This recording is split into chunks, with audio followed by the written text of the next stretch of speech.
Hi, folks. This is John Adamson, the Rehab and Documentation Guru. And today I'm doing an interview, this time with Meredith Castin. And Meredith is a PT and a DPT, but that's not why I have her on. She also has a web and graphic design certification. That's not why I have her on. She has a number of years of experience as a freelance writer for various health issues, but that's not why I've got her on. I've got her on because she is the founder of the non-clinical PT, and probably her audience, well, I know her audience is bigger than mine. In fact, she's helped start a Facebook group called the Non-Clinical Networking and Rehab Professionals, which has almost 10,000 members at this point. Welcome, Meredith Castin. Thank you. I'm happy to be here.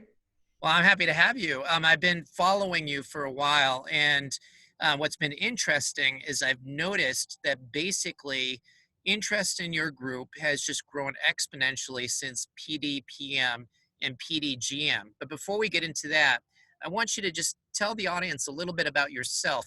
What got you from becoming a PT to where you are now? Sure. It's kind of a long story, and I'll make it as quick as possible, but I was a web and graphic designer right out of college, and that's where those certifications you were talking about came from, and they're pretty old. And when I was doing the web and graphic design thing, I would once in a while pick up a little bit of overflow writing work for this job that I had.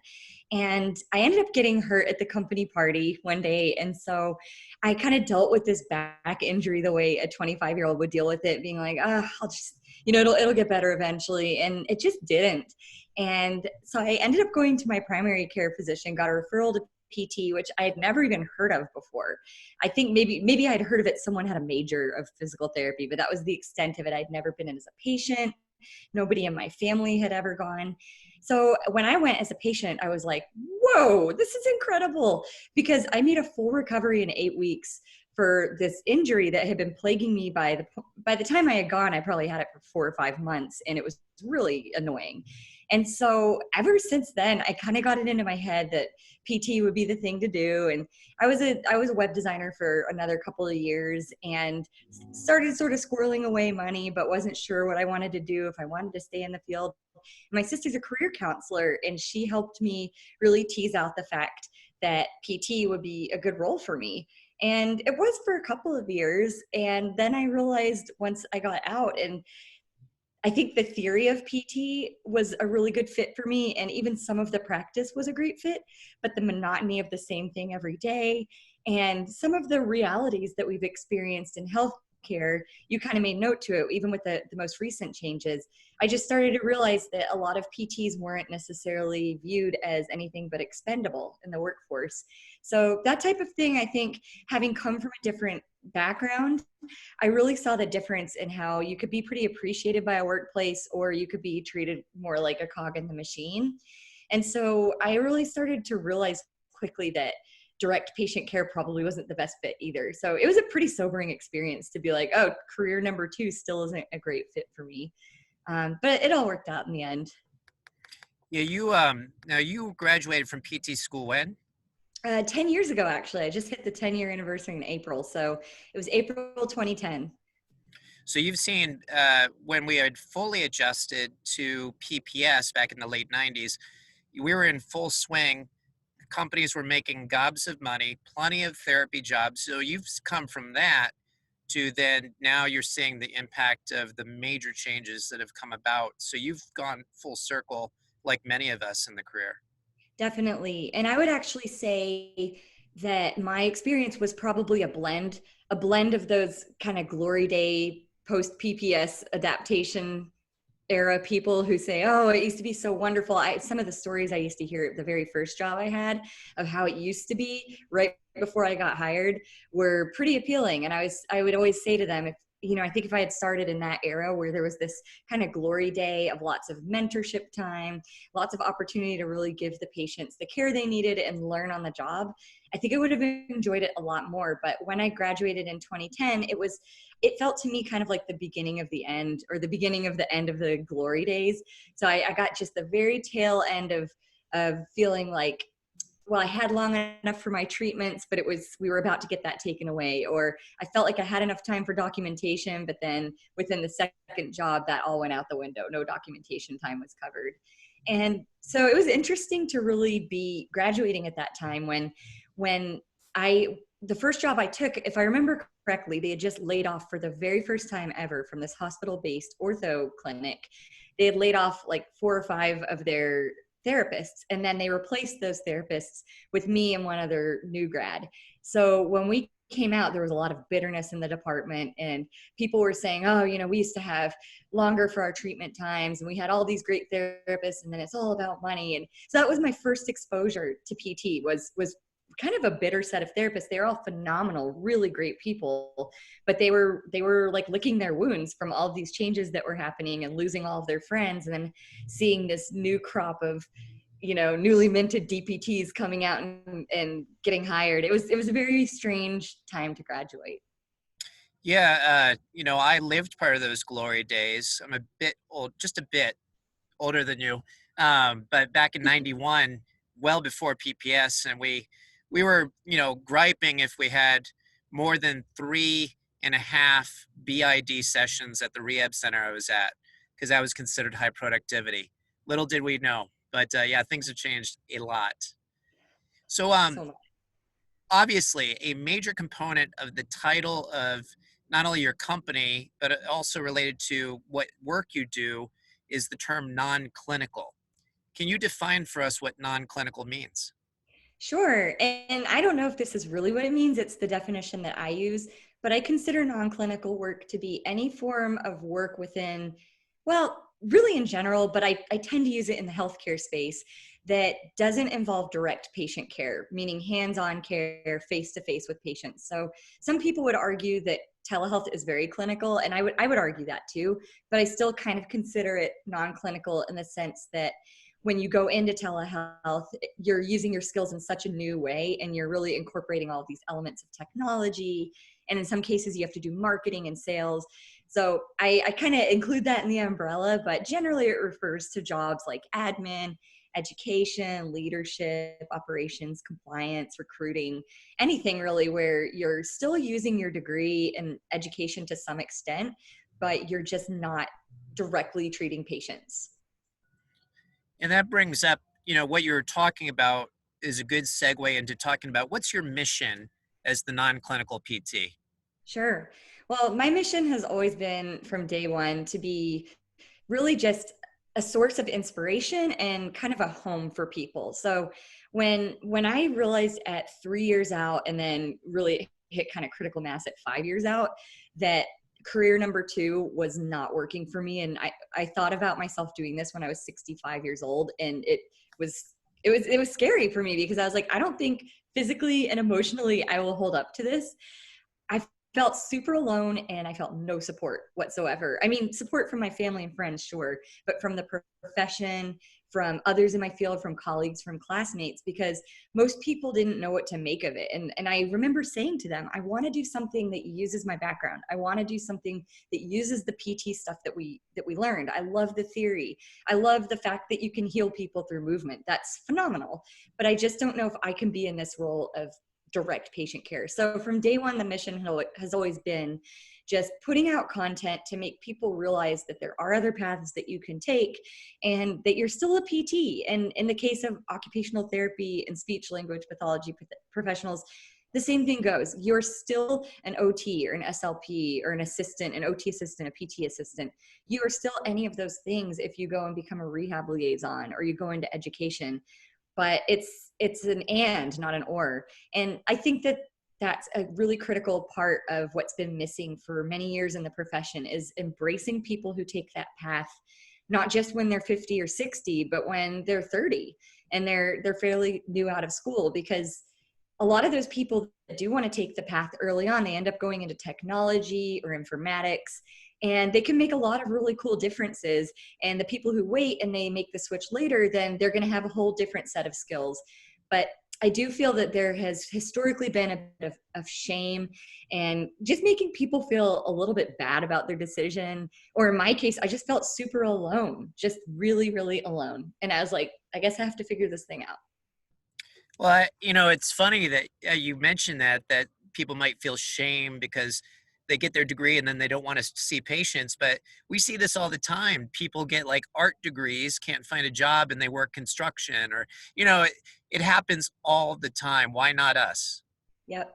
Yep. It happens in law all the time. I have a really good friend who has a law degree from Washington, and then he ended up, I think, not passing his bar exam, but by like one or two questions. He sued the bar exam over these confusing questions, won, and still doesn't practice. I mean, that should be like, you should be a lawyer, obviously.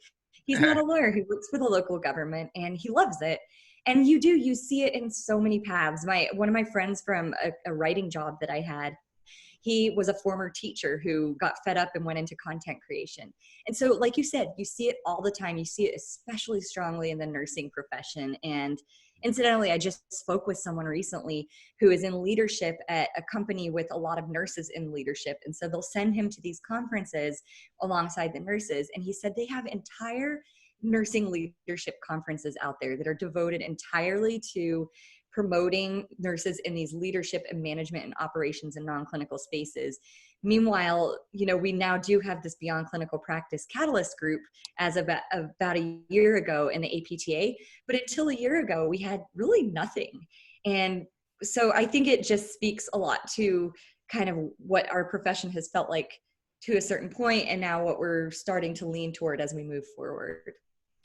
I think you're probably going to have to at some point change your name to the non-clinical medical practitioner because you'll have opportunity there. Maybe. I mean, it's funny because I've had nurses reach out and say, hey, can I take your course? Or hey, can I do this? And I always let them know you're welcome to. It's probably more applicable to you in the sense that so many of these jobs, we have to fight for the jobs. That's why I created the course, was to keep people thinking about the fact that most times nurses are going to default into these roles. And so if we don't fight, and I don't mean to fight against nurses, especially it's Nurses Week. I love nurses. But I mean for us to stand up for the fact that we can still fill these roles and we can bring a whole new perspective to the roles. So if you have a whole case management team, a nurse is critical, obviously, for medication management. It's also critical to have an OT and a PT and a speech pathologist on that team and a respiratory therapist and anyone else. It's not a team of just nurses because they all advocate really well and they have these leadership consortiums and conferences. It doesn't mean that they belong there any more than we do. It just means that they're more organized. Right. And Yeah, the nursing lobby, the nursing profession has been much stronger than we have for a very long time. You brought up something that I want to segue into, and that is the course offerings that the non-clinical PT offers, obviously with you at the head. So tell us a little bit about what you offer to people that come to you for courses or anything else. sure. Most people do find me from Google or through my Facebook group, but I try not to focus too much on the Facebook group because, in my opinion, the Facebook group is just a free forum for people to connect and get to know each other and network. And so I don't use it too often to talk about my courses. I will once in a while here and there, but most of the time people come and they find me through a Google search. And so my course is designed for people who really are ready to take action, not necessarily there, because sometimes when people join the networking group, they're ready to learn more, but they're not ready to actually start moving. And if you apply it to that change model that we learned in school, remember there's like the pre-contemplation phase and the contemplation phase, and then there's, I forget all the levels, but there's like a taking action phase. So I usually go for the contemplation and the taking action phase people. And so the way the course is set up, I have two of them, but Non-Clinical 101 is set up. It's a four-step series where it's just divided into 4 parts. Step 1 is really a lot of digging deep and figuring out why patient care isn't gelling for you, why you're not really vibing with it. Is it because you don't feel appreciated? Is it because you can't grow? Is it because you don't have the autonomy that you want? Is it because you have too much autonomy in a particular job and you prefer collaboration? So it's a lot of self-exploration, and I designed it to be kind of like a replacement for working with a career coach or counselor, or at least an addendum to working with one. And lots of personality and self-assessments. And then step 2 is going through the most common career paths out there. And I'm actually adding 6 more this summer just because I've been doing more research. There are currently 14. And so those career paths are going to vary from anything from, utilization review and chart review, which is kind of a really hot one right now. Everybody's really interested in that because it's remote. And then clinical liaison and education leadership, compliance, sales, all those things. And so I'm going to be adding some really cool, exciting ones later this summer, like user experience and research and things like that. Medical writing. Right now we have content writing, health content writing, but it's different from medical writing. So I try to really delve in and find people who've done all of the different paths I can possibly find, and then make sure that I create an actual track so that people aren't just kind of blindly going, oh, that sounds cool, let me just apply for a job, without realizing that sometimes there's a little certification you need or some sort of on-the-job experience. So for each of those tracks, we go into what you need, what types of work experience you can ask for, what you can do. I'm updating it this summer to reflect what do you do during a pandemic? How do you change your job search? What do you do if you're furloughed? How do you use that time efficiently and make it look good on your resume? And then the last 2 steps, one of them is creating your resume, your cover letter, and all that fun stuff, your LinkedIn, networking. And then the last step is all about negotiation and interviewing. Excellent. So, you have really made this a passion and sounds like a full-time endeavor of yours to help people do a transition from a clinical to a non-clinical role. Yeah, it's pretty much full time. I've chosen. I'm going to geek out for a second, but I love Go ahead, personality geek tests. out. Geek out. I don't know. Have you ever taken the Enneagram test? I can't say I have because I know I'm already psychotic, so it's not worth taking. I feel like you would really enjoy it, honestly, and especially someone with your background where you've been in this field for a while. And I definitely would love to pick your brain and find out more about your own trajectory. But if you take this personality test, it will tell you certain aspects about your personality. So mine, I score the enthusiast every time I take it. In fact, I just took it Could not yesterday. tell. What was that? I could not tell. Yeah. The enthusiast, the variety seeker. And so I get bored really, really easily, but I also get really easily excited, as you can tell. And because of that, certain jobs are just a terrible fit. So for me, any job that's full-time is a terrible fit. I have to have my hand in like 10 different pots, or else I feel really stifled and confined. And no wonder I was never happy in patient care. So it's been interesting to look at that and realize, well, there's a reason I left my first career, because I felt sort of stifled and bored there. And then I went into patient care and I felt stifled and bored, except when I was working at multiple facilities at the same time. But that's a hard lifestyle to keep up, because anytime anyone needs to cut hours, you're the first one who gets cut. So for me, it was just an interesting understanding of what I need. So I still do a little bit of freelance work, even though I technically probably don't need to at this point. I just really like to. I work for 2 websites on a regular ongoing basis. And I always check in, once a month when I'm invoicing and doing everything. And I'm like, is this still working? Yeah, it's still working. I love it. And I recommend a lot of people do that too if they're trying to monetize a blog, because my original plan was not to monetize the non-clinical PT. It was to create a free resource for people and really just put out information to guide people when they're getting lost, kind of where I was hitting all these dead ends and making all these kind of stupid mistakes, applying to the wrong jobs without the right experience, and didn't understand how to tweak a resume for the scanning software and all that stuff. So yeah, I'm derailing a little bit here, but I guess point being that I just created it as a free resource. And so when I was building it up and trying to monetize the thing, it became clear after only maybe 6 months that it was going to eat up all of my time. And if I wasn't going to grow the thing and make it what people wanted with resources and courses and resume templates and all that fun stuff, then someone else would.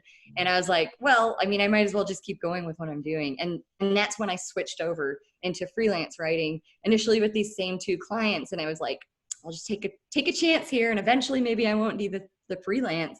But I just love the freelance. And it's kind of my way of having coworkers too, because you get to do these check-in calls with them, and they've become friends. So I really enjoy this setup.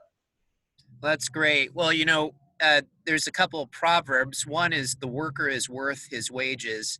And, if you're going to do all this work, you deserve to get paid for it. And I had a second one and it just went, phew. I But like that first one. yeah. So, you put out a quality product. Oh, the other one was, you might have heard something like along these lines. People will value things as much as they pay for it. So if you offer things for free, it's not as valuable. And you're obviously putting in a tremendous amount of work and research into these things to develop them. So, it makes sense to offer them for a value, a dollar value, and that totally makes sense. With that said, we've talked about your mission. What is your vision going forward? Yeah, the vision is interesting. It changes a lot, honestly. It's changed, I think, from day one. It was probably, oh, I want to be a resource for people, and I didn't really have a long-term goal as far as, oh, I want to grow into this or that. And I'll admit, I'm not a huge planner. I'm not a big, like, I used my very first 6 months just to stay organized. I had this goal sheet and I could never get myself to go past like the 6 month goal point because I was always like, I don't know what I want to do with this site. I know I want to have this much content and direct people to this direction if they have questions. But I would say my vision, if you asked like, what was it going to be in 5 years or where do I see this thing growing? I really just want it to be the main resource, which it really currently is the main resource for people to go where when they start having those feelings of, I don't know if this is right for me, or, oh, I got hurt or something happened and I can't do this anymore. I don't want to do this anymore. And I want to see it continue to evolve to serve people where they are. So I never would have said I want it to be where people turn in a pandemic, but at this point, if someone is having this problem and they have these loans just coming out every orifice they have, just a million loans going on, and they're having a hard time paying them off, I want them to know there is this resource where they can monetize other parts of their skill set. There's so many people out there who are phenomenal writers, and they don't know how to really monetize it.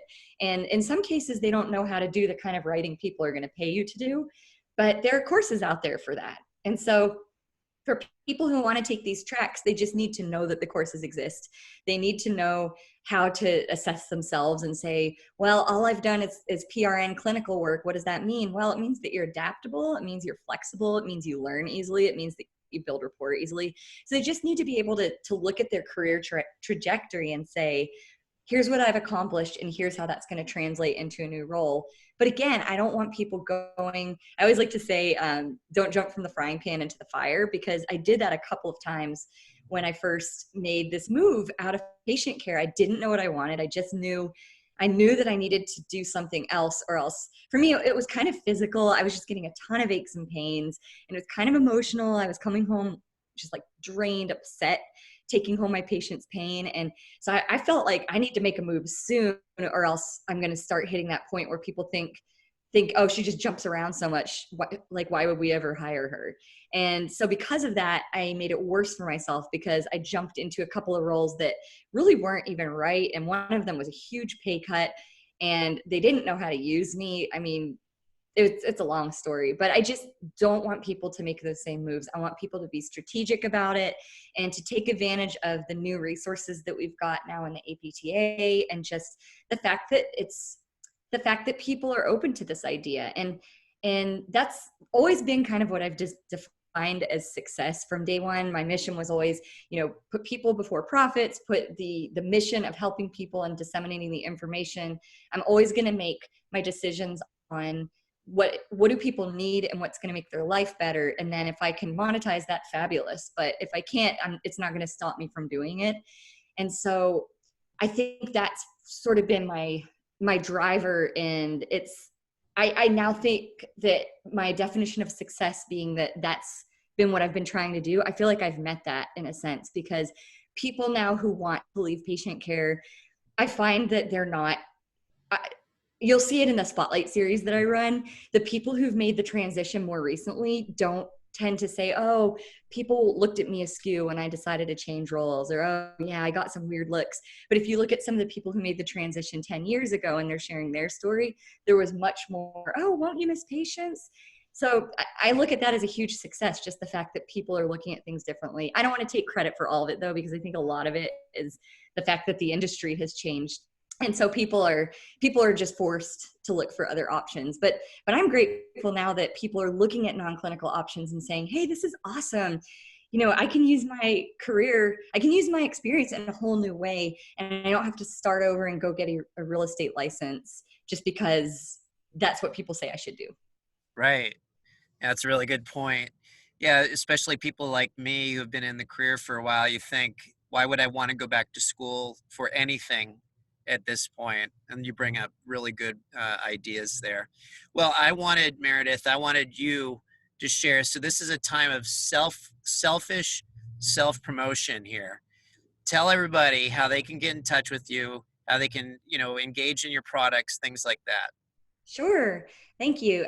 If you want to come to the nonclinicalpt.com, I have pretty much everything on the website that you would want to learn about or read about. And it has links to my courses. I have that non-clinical 101 course. And then I have a course on blogging, because that's probably the second most common question I've gotten over the years is how did you monetize your blog? And when I started out, just to put it in perspective, it's a long story, but new grad physical therapy is where I got my start with blogging. I don't even consider my past life in web design part of it, because I wasn't blogging back then. I was just sort of, designing websites for other people. And so when I created New Grad Physical Therapy, which is now part of Covalent Careers with my then coworker, I didn't know how to monetize. I didn't know how to build an email list. I didn't know how to create a product someone would want to buy. I didn't know what affiliate marketing was. And I came and went through that whole experience not learning any of those things, because Brett, my coworker, did all that stuff. And so that's my other thing that I get asked about is how did you monetize the non-clinical PT? And I am proud to say I just read a bunch of stuff and I watched a bunch of videos and I didn't really pay for anything. So I will say there are ways to learn these things for free online. But my coworker, sorry, not coworker, my colleague, I should say, my friend Shanda Jothan and she runs Pink Oatmeal. It's another monetized physical therapy blog. She and I had created this course really because we wanted to make a low-cost version for people who do want their handheld. So they want to know, okay, this is how I do X, Y, Z, and they want it spoon-fed, like that one's 3 steps instead of 4.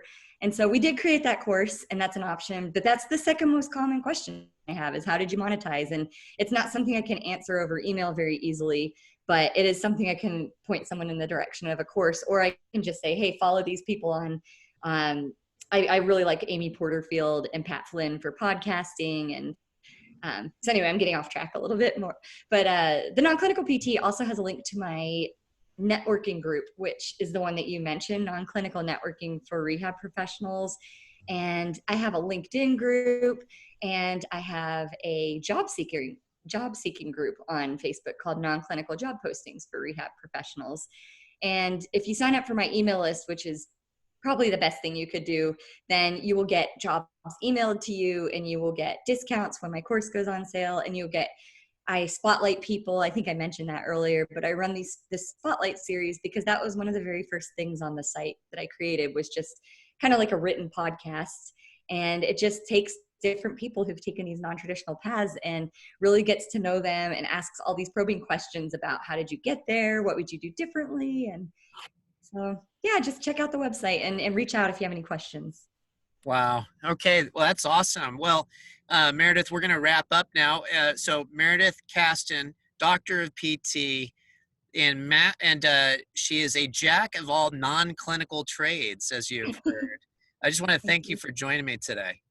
Thank you so much for having me. And I'm dying to get your story. I don't know if you want to put it on the video or you want to just stop recording.